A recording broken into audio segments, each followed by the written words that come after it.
Madame la Présidente, Excellences, Mesdames et Messieurs, en même temps, des perspectives inédites s'offrent à l'humanité avec l'avancée fulgurante des technologies et particulièrement l'intelligence artificielle. Gouverner avec sagesse, la révolution technologique est un formidable accélérateur de progrès au service de l'humanité. Devant l'urgence des défis et la promesse des opportunités, le multilatéralisme demeure le cadre indispensable de nos ambitions communes. Sauvegarder la paix et la sécurité internationale, protéger les droits humains, promouvoir le développement et favoriser la coopération entre les peuples. C'est l'esprit dans lequel je soumets ma candidature aux États membres. Ce que je souhaite apporter à l'organisation, c'est une expérience de près de 40 ans de responsabilité publique, du bas de l'échelle au sommet de l'État. Comme fonctionnaire junior, directeur national, maire, ministre, Premier ministre, président de l'Assemblée nationale et président de la République pendant 12 ans. Ce que je souhaite apporter à l'organisation, c'est une tradition d'échange de plusieurs années avec la plupart des dirigeants ici représentés par vous, les dirigeants en Afrique, au G7, au G20 et dans d'autres cadres bilatéraux et multilatéraux. De ce parcours, j'ai appris à dialoguer, écouter et consulter. J'ai appris à conduire des réformes, arbitrer entre des priorités et prendre des décisions parfois difficiles. Je crois en toute humilité qu'en ces temps difficiles pour l'organisation, l'épreuve du pouvoir m'a préparé à comprendre les attentes des États membres et à agir pour y répondre efficacement. Mesdames et Messieurs, si j'ai l'honneur de servir comme secrétaire général, ma première priorité sera de contribuer à restaurer la confiance, apaiser les tensions, réduire les fractures et redonner espoir dans notre action collective. Comme le veut la Charte des Nations Unies, je serai un secrétaire général impartial qui parle à tous et qui écoute tous. Je serai un secrétaire général qui rassemble, un secrétaire général bâtisseur de ponts entre les nations, entre les cultures et les civilisations, entre l'Est et l'Ouest, entre le Nord et le Sud. J'engagerai sans délai une diplomatie préventive plus active dans l'alerte précoce, la médiation, la coopération entre les nations, surtout celle entre les Nations Unies et les organisations régionales. J'engagerai avec les États membres une réflexion approfondie sur l'efficacité des opérations de maintien de la paix. Je travaillerai également à maintenir les droits humains au cœur de l'agenda des Nations Unies. Nous le savons tous, les droits humains sont universels. Ils sont inséparables les uns des autres. Ils sont civils et politiques. Ils sont aussi économiques, sociaux et culturels.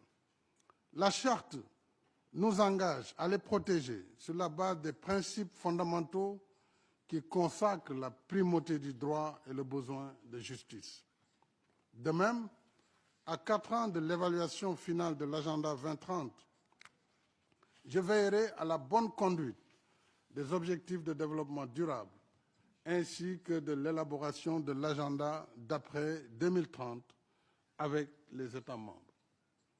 En ce 22 avril, la Journée de la Terre nous rappelle l'urgence des menaces environnementales qui pèsent sur notre planète.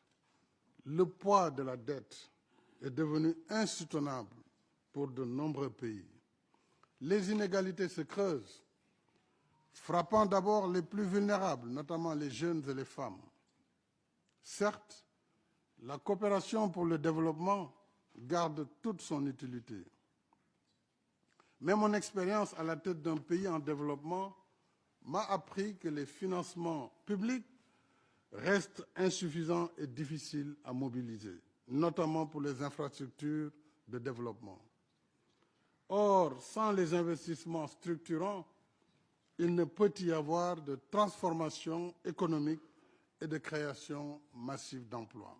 C'est pourquoi je propose le financement du développement, que le financement du développement soit davantage porté par le partenariat, l'investissement et le commerce, appuyés par un meilleur accès au crédit afin de soutenir une croissance et une prospérité partagée. Le Forum sur le financement du développement qui réunit chaque année à New York les Nations Unies, les institutions de Bretton Woods, l'OMC, la CNUSED et le secteur privé pourrait en être le catalyseur avec l'appui de l'OCDE et des pays partenaires. Mesdames et Messieurs, en créant les conditions d'une vie meilleure pour tous, nous réduirons en même temps les sources de migration irrégulière. Madame la Présidente, s'agissant de l'organisation, je suis convaincu qu'elle peut et doit changer. Si je suis élu, je continuerai les efforts de réforme par une gestion transparente et rigoureuse. 3 impératifs guideront mon action: rationaliser, simplifier, optimiser. Je veillerai à une meilleure coordination entre agences, fonds et programmes pour éviter les duplications et rendre l'action de l'organisation mieux adaptée aux réalités du terrain. Chaque dépense effectuée doit répondre aux efforts et aux attentes des États membres. Faire évoluer les Nations Unies, c'est également réformer le Conseil de sécurité sur une base consensuelle qui renforce la légitimité, l'autorité et l'efficacité de son action. J'accompagnerai les États membres dans le processus en cours. Je donnerai le meilleur de moi-même pour une organisation réconciliée avec ses principes, une organisation revitalisée, une organisation tournée vers un avenir plus radieux. Madame la Présidente, ladies and gentlemen. Madame la Présidente, Mesdames et Messieurs, nous sommes à la croisée des chemins aujourd'hui. D'un côté, il y a un monde avec des nations divisées, et de l'autre côté, il y a un monde où les nations sont unies. La confiance est bâtie grâce à la cohérence, à la justice, à l'équité, grâce aux résultats. Et je veux être à la tête d'une ONU qui utilise ses ressources avec justesse et qui utilise sa voix de façon responsable. Une ONU qui a des résultats que les gouvernements peuvent défendre devant leurs citoyens. Il est temps de prendre des décisions audacieuses avec tous les États membres. Il est temps de faire mieux avec moins. Il est temps d'utiliser le plein potentiel de l'ONU. C'est le moment d'agir.